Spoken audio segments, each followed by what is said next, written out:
Lions Roar's project was to create a virtual summit called Women of Wisdom, and our purpose was twofold. First, we wanted to showcase the incredible depth and breadth of women Buddhist leaders, and we wanted to help amplify their teachings. And then at the same time, we also wanted to nourish and empower our audience, principally our female audience. So the summit was held over 5 days. Each day had a different theme, and the themes were of particular importance to women practitioners, or they were themes that maybe were presented maybe a little differently than they often are, so they really centered the female experience. We had three live keynote speakers, we had 16 session presenters, and then we also had bonus material. I would say that doing the summit, creating the summit, provided a lot of learning and growth for both Lions Roar and also for me personally. In terms of the impact that it had on Lions Roar, I would say that it had to do with deepening our relationships with the speakers. So we obviously, Lions Roar, we invited all the speakers to speak, so we were familiar with all of them, at least to some extent. But doing the summit gave us the opportunity to get to know a lot of these speakers more, and we were really delighted to discover that a lot of them had insights and lived experience. That we didn't know about before. So that was really wonderful. And then because of that, we've actually invited some of these speakers to collaborate with us on other projects. And I'm sure that will continue into the future. You know, now that we've developed stronger relationships with them, I'm sure that will just sort of continue to kind of, I guess you could say, snowball. And who knows where it will go. And then in terms of me personally, I really can't say enough about how enriching I personally found doing the summit. You know, of course, I was the lead on putting the summit together, but I was not alone in putting it together. So it really took a village to put the summit on. But I had actually never been the lead on a summit before. So that was a really wonderful experience for me to do that. I'm the editor of the print magazine. So I mostly work in print. So this was a really wonderful challenge for me to work on. And so that helped me with my confidence, my getting new skills. And also I was one of the speakers for the summit. And so again, I had the opportunity to expand my skills and find my voice and contribute. And that was really wonderful. And I'm grateful for that. At the same time, I also really deeply benefited from the teachings that the other speakers gave. And there are so many examples I could give, but I'll give two. One of them was, just a really basic example in terms of practice, and another is in terms of an insight. And for the practice, I would point to the first day. The first day was focused on the body, and Cindy Lee led us through a practice, a mindful yoga practice. And this was yoga specifically for women as we kind of go through all of the different changes that women's bodies experience over a course of a lifetime. So, for example, menstruation, the menstrual cycle, and also menopause, and navigating that. And I just found this a really nourishing class because, like so many women, I am juggling work and family responsibilities and so many other, just a lot of different pressures. and on top of that, I'm 50 and I'm having different body changes. And Cindy just was really, was just affirming of that just affirmed my experience and made me feel seen and rested. So there was one practice that she did was a reclining back bend, and I actually incorporate that posture into my own practice now very regularly when I want to feel refreshed. Like when I'm really exhausted, it refreshes me. And then an insight, and I'm going to, I know we've talked about the teaching that Lama Sutra Malioni gave, and I'm going to mention that one again. It had to do with confidence. You know, confidence was a major theme throughout the talks. You know, women, we don't live in a society where women are really supported to feel confident. And you know, so many of us feel, you know, we may have imposter syndrome, or we just don't feel confident in our abilities. And Lama Sutramalioni mentioned how Macha Gladron, who was like a really seminal figure in Vajrayana Buddhism, she also didn't feel confident in herself as a woman because of the messaging she'd received about living in a female body. And so it's normal for us to maybe lack confidence, but we don't have to continue to feel that way. And that was really the message of this summit. And I really liked how Tammy Simon phrased it. She said, pick yourself. And she was saying this not in terms of selfishly picking yourself, of elevating your needs or your wants over that of others, but in terms of if there's something in your heart that you want to do, some aspiration that you have, like go for it. Give it a try and see where it goes. And I found that really inspiring. And just to wrap up, I will say that I'm not the only person who found the material that these teachers presented inspiring. We got a lot of feedback from our audience, and I know that other people were also really nourished and inspired. So thank you.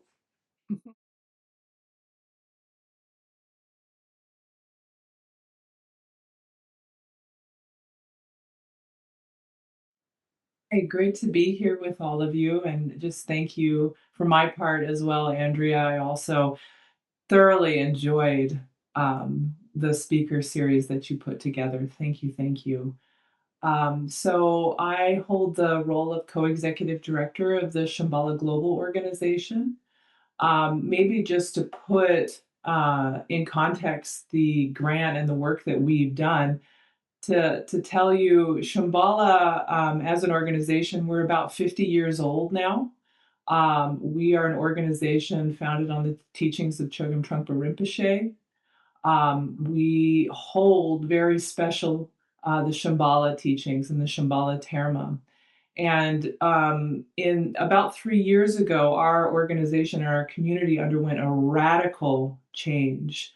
Sakyam Mipam Rinpoche, who is the son and Dharma heir of Chogyam Trungpa Rinpoche, stepped down from the head of our organization, which meant we no longer had a spiritual head of our organization. And we were left in, and are left in, open space. And it was about a couple years ago when we received this call for proposals from the Lenz Foundation. What could we put together that would actually elevate the role of women in leadership in our community, particularly during this intense time of transformation and reinvention of our entire community? And so, it was such an interesting and organic process of bringing together a group of women to design something that could support women in leadership in our community. And among those, there's several here today who participated in the project, including Susan and Holly, Alyssa and Gabriel, and Irene is there. So there's just a very it was a very supported initiative. And what did we do?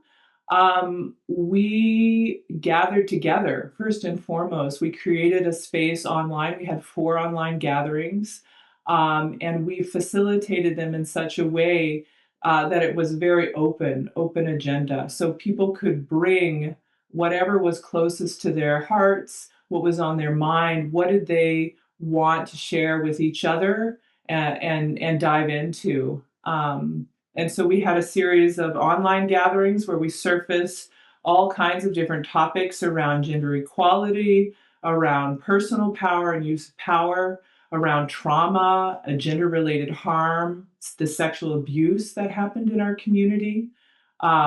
We talked about our code of conduct. We talked about death and dying, the feminine and masculine energies, and the life and health of our individual centers, of which there are about 130. And that series of online gatherings then culminated in an in-person retreat. And, having gone through the period of COVID when we were so isolated from each other during this extremely traumatic time in our community, to be together as women was extremely catalyzing for many of us. And so we gathered together at one of our land centers, Carmicholing in Vermont, which has a very high, if not the highest population of Buddhists per capita, competing with Colorado. We had a 4-day retreat together. And we learned during that retreat that this combination of open space facilitation, where there was no preset agenda, there was nobody on high saying, this is the thing that we're going to talk about today, this is the important thing, but rather the people that showed up together would set the agenda together based on what was the most important and pressing for them. So we learned that combination of the open space facilitation with practice. And when I speak about practice, I'm talking about some specific practices that we had the benefit of receiving. We had Holly Gailey, who presented the Yeshit Sogyal practice, and we had benefit, a group of us was able to receive the Lung for that. We were able to practice White Tara with Judith Simmer Brown. We had a beautiful Tonglen practice, and we had a lot of sitting practice, Shamatha Vipassana practice, all together as a group, as our foundation for being together. So this open space combined with our practice actually fed and enriched our dialogue and our ability to connect with each other and build relationship and build a network to support the Shambhala centers across the world. Actually, we had people who came from Canada, we had people from Chile and Mexico, and a large cohort from the US. So there was so much momentum that was generated. Liz, you talked about the tidal wave, the tsunami of energy, and that's really how it felt being together after so long, not being able to connect in these different ways. So we had this tsunami of energy, and out of that, we have now a planning group, a steering committee to plan the next in-person retreat and quarterly mini retreats online leading up to that. And I guess I'm just thrilled to be able personally to continue working on this. And by working on this, I basically mean having fun with a group of very experienced and knowledgeable women as we dream about what could be a benefit for our community in April, hopefully April, May 2026. So maybe I'll just leave it here. And I know there's several of us from the steering committee, and hopefully we can connect with you all in the small groups. Thank you. Thank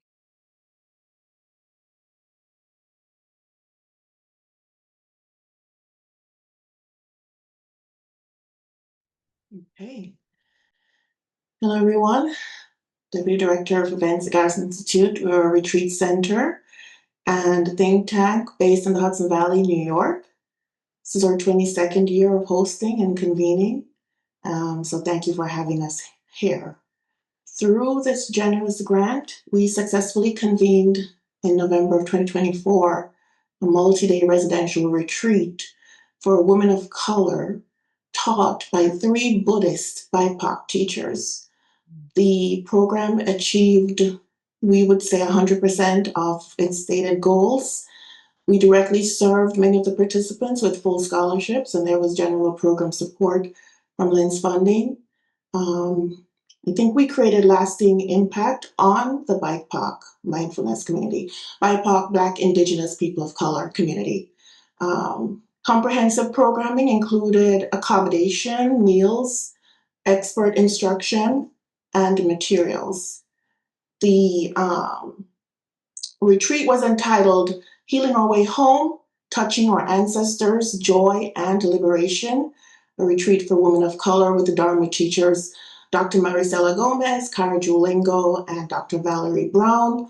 All three teachers co-wrote a book called Healing Our Way Home, and so the retreat focused on some of the central themes from this work. All three teachers are Buddhist practitioners. Dr. Maricela Gomez and Cara Julingo were both nuns at Plum Village with Thich Nhat Hanh. Dr. Maricela Gomez is a Latina physician, and they're both racial justice activists. Dr. Valerie Brown is a Buddhist Quaker teacher, executive coach, very well known in her own right as well. The retreat itself featured daily Dharma teachings, mindful walking, movement, mindful eating, singing, Dharma writing, Dharma sharing. The retreat was open to a diverse group of women of color, including trans folks and individuals who identify as women of color, regardless of gender, role, behavior, expression, etc., physiology. It was very well attended, very well supported, and registrants were surveyed after the retreat, and the feedback was just overwhelmingly positive. Just a few metrics that were touched on. Most people were appreciative of the community impact. So a lot of them said they took back teachings from the session back into their communities. There was accessibility and inclusion. Folks said they felt listened to and heard. Lasting transformation was noted. This is feedback themes. They're feedback themes, by the way, from individuals. Unique value of the specific retreat was also noted. And besides that, our main goals were showcasing expert leadership. So again, the retreat was co-facilitated by these wonderful teachers. We thought that it was a culturally responsive program, focusing on, especially with the focus on the ancestral wisdom and the integration of this with connecting participants to their heritage and their joy and their culture. The joy and liberation aspect of the retreat was focused on countering deficit-based narratives about communities of color, especially with women. It was an inclusive space, again, with the diversity focus, and contemplative practices were adapted for the BIPOC women of color. Long-term community impact, again, bringing back the principles into their communities and their homes. And as far as a model for replication, we do plan on hosting another of these convenings this year. We are looking for funding, but we already have it on our calendar, and we do hope to try to execute another successful retreat. So in conclusion, through the generous support of our donors, our retreat center we've been able to expand access to mindfulness and meditation practices across traditionally underserved communities, and in particular, women of color. This effort specifically focused on just creating opportunities within the BIPOC community, advancing our commitment to diversity and inclusion and contemplative practices as an organization. In alignment with the Lenz values, I think we exemplified success because we directly served historically marginalized communities. We removed systemic barriers to access. We created what we would call culturally affirming spaces. We supported community leadership, all while being respectful and tapping into the teachings of the Dharma by these three wonderful teachers. So thank you for the opportunity, and thank you for having us here, being able to share this experience. On a personal note, I was a participant and it was just mind-blowing. It was very powerful.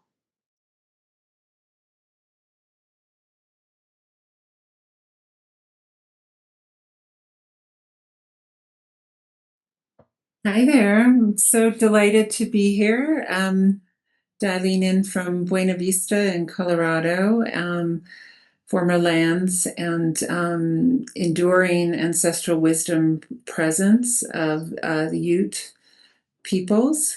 And thank you to Andrea and Tara and Monique. Just really wonderful to hear all the projects that have been funded.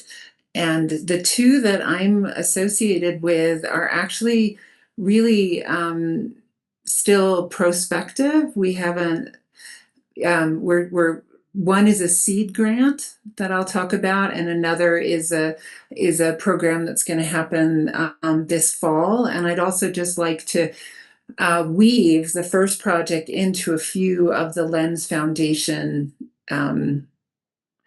wonderful projects that were funded. So these touch on different aspects of my identity. So the first one being a scholar practitioner of Tibetan Buddhism. And I'm delighted to be working with Sarah Jacoby of Northwestern University and Pametso of Southwestern Nationalities University in Sichuan, China. And we are working on the Dakini's Dharma, Great Treasury of Dharma. So this is a 53-volume work, a collection of women's stories from India, Tibet, China, Nepal, other Himalayan regions. And it's an incredible endeavor by the basically the cleric scholars, the Kenmos. This is you may have heard the term Kempo for advanced Buddhist degrees in the masculine, but actually there's an incredible group of Kenmos in eastern Tibet, akin to the Geshe-mas that you may have heard about, that have somehow gotten more into the Buddhist news internationally. But the Kenmos are kind of equivalent of that.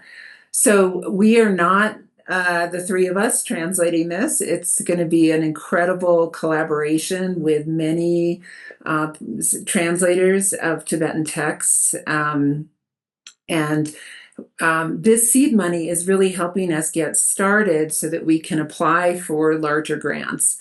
We applied for an NEH grant, and given all the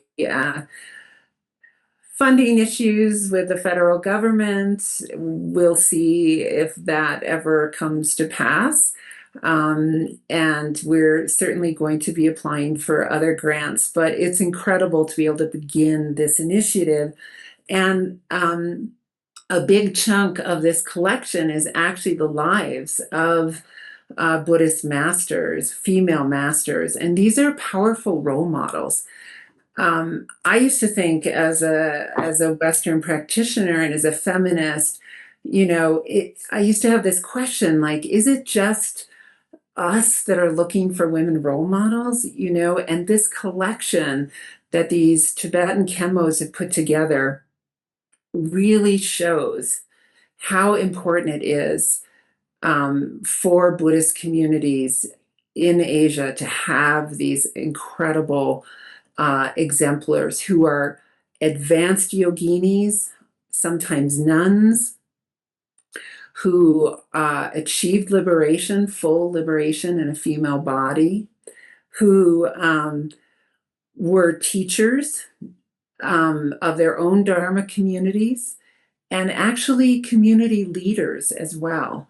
So these are important figures, and actually each great female master in Tibet created a kind of cultural space for other female masters to be recognized. So many women in the Nyingma tradition are recognized as the reincarnation of Yeshe Sogyal, for example.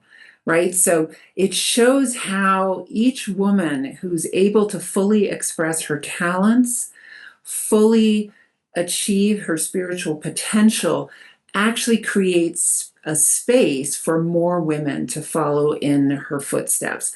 And I think that's really important for us to really be able to celebrate the women who are teaching and leading sanghas in order to be able to give this sense of like, we can do this, we can all do this. And we're living at a time of resurgent patriarchy. So this grant that the Lenz Foundation has, all of the benefit of that is really poignant in this particular time. So, we can see, for example, in some of the grants the Lenz Foundation gave out, Tara Mandala, Lama Tsultrim has done so much from her first publication of Women of Wisdom. And now she has a Magyu lineage, the first explicitly female lineage, the mother lineage, where she's passing certain of her own teachings down to some of her female Lopuns who've been empowered as teachers. And she's also been doing incredible DEI, diversity, equity, and inclusion work there, and that is exemplary. You also have, for example, Tashi Gyatso-Ling. So Tara Mandala received a grant for the Magyu lineage. Tashi Gyatso-Ling received a grant to empower female monastics. And there have been these nuns who are now touring in a way that formerly only monks did, creating sand mandalas, giving talks at universities, doing interfaith dialogue.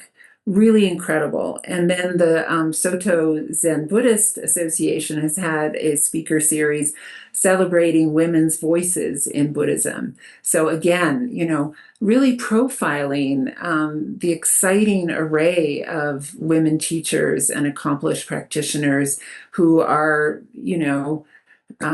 here in North America doing incredible work.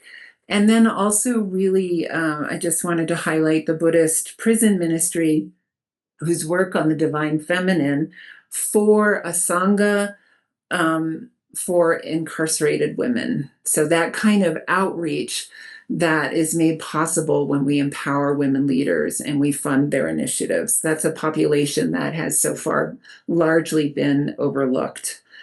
So that's my scholarly hat. In my practitioner hat, as a teacher, a reformer, and a survivor in the Shambhala Buddhist community.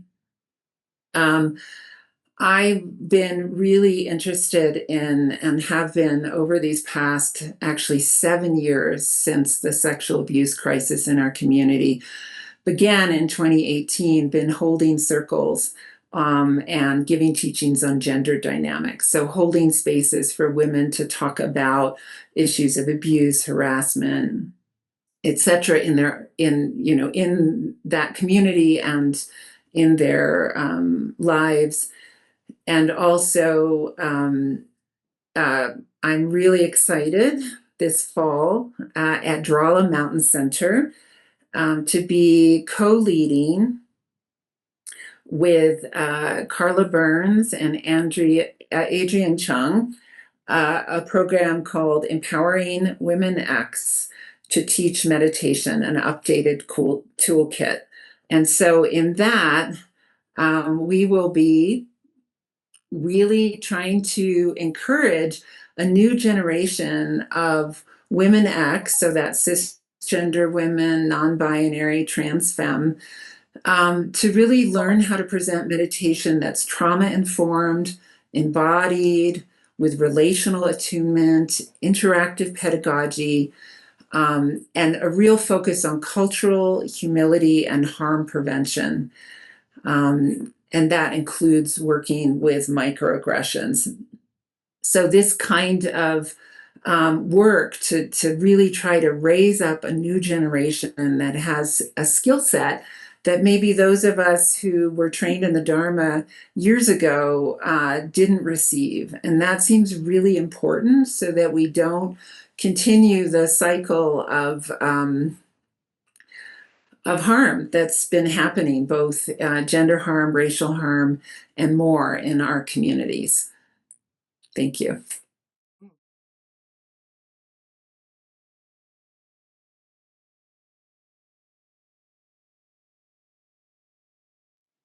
I thank you for welcoming me into this space.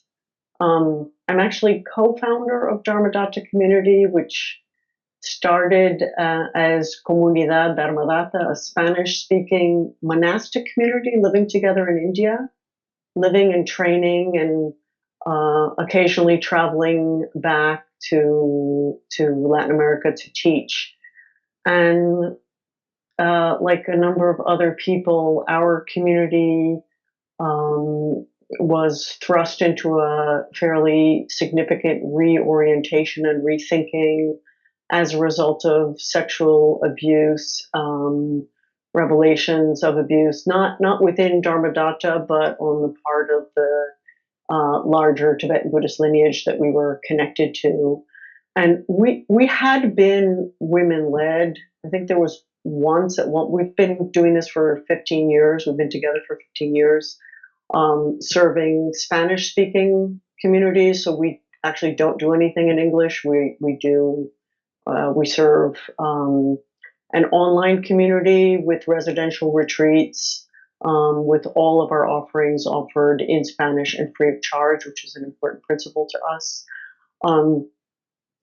But although we were women-led, we also had imported, or we had started with a kind of configuring of the relational space and the leadership practices with what we had learned from our Tibetan Buddhist teachers. And the teachers in the community were all monastic and the students were all lay.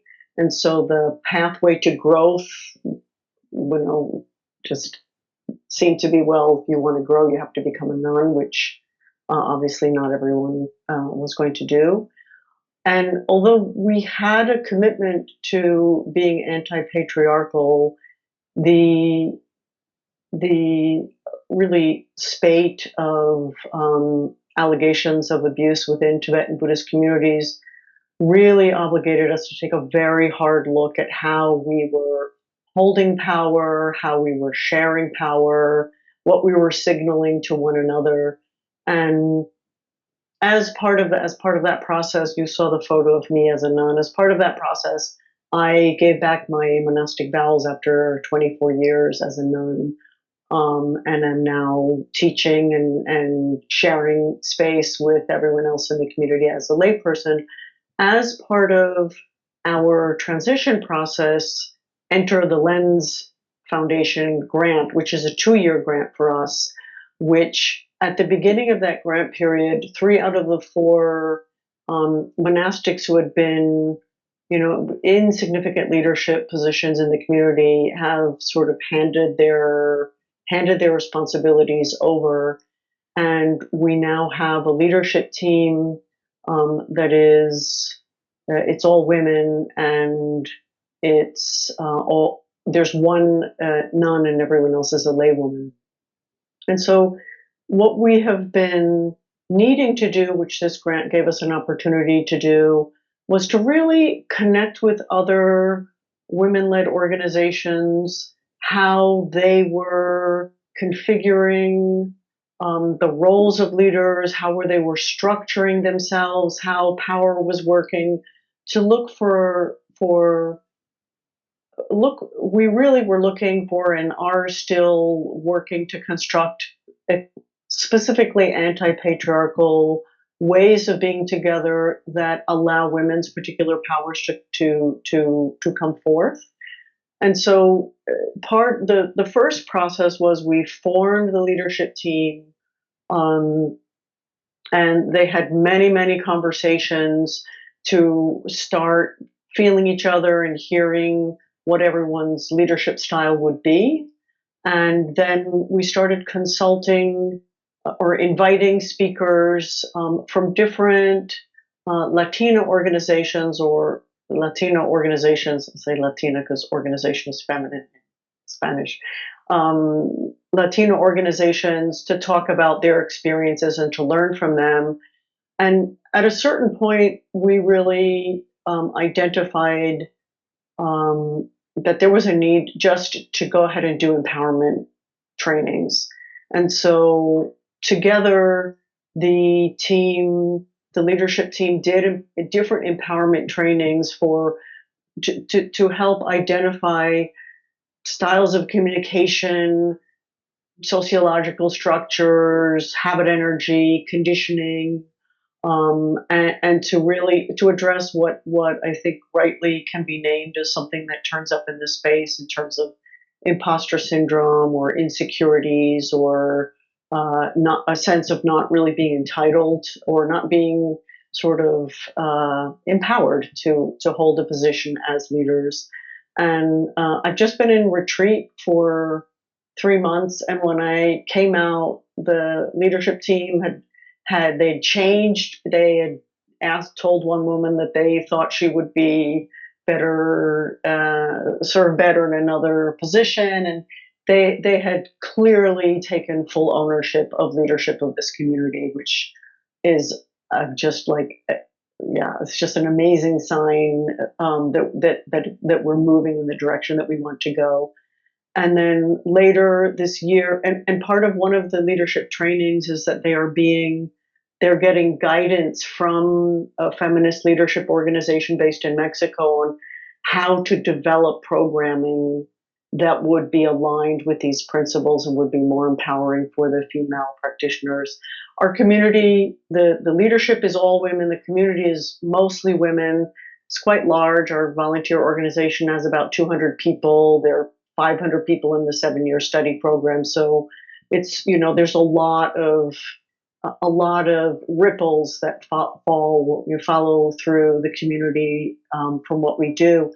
And in the fall, we're going to gather for a retreat, just the 7-8 people on the leadership team, and talk about how we want to bring everything that's been learned to our community, what kind of trainings we want to start establishing where we see that we have opportunities to let it percolate out into the community.